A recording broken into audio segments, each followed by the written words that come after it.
I remember telling dispatch that it was not as urgent as it was originally sounded when it was given to us.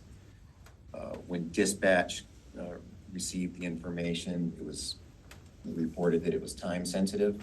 But then once I found out that information was, in my mind's eye, over 12 hours old, it didn't meet the same urgency standard as someone in crisis right here and now that needs to be dealt with, who's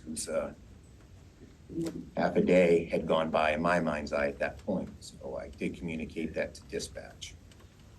So 12 hours made a difference in terms of his mental health It could. condition? It could.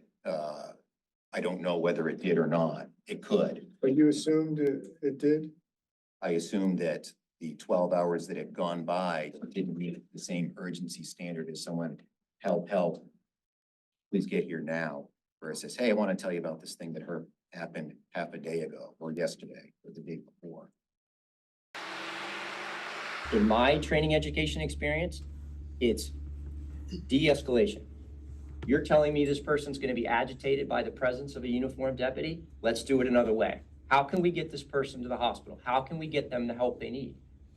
Treat them with the empathy at the time that they deserve while honoring their rights. He hadn't committed a crime. He was not subject to arrest. He was not subject to a search warrant for arrest. He wasn't subject to a search warrant for protective custody because there is no such thing. So our options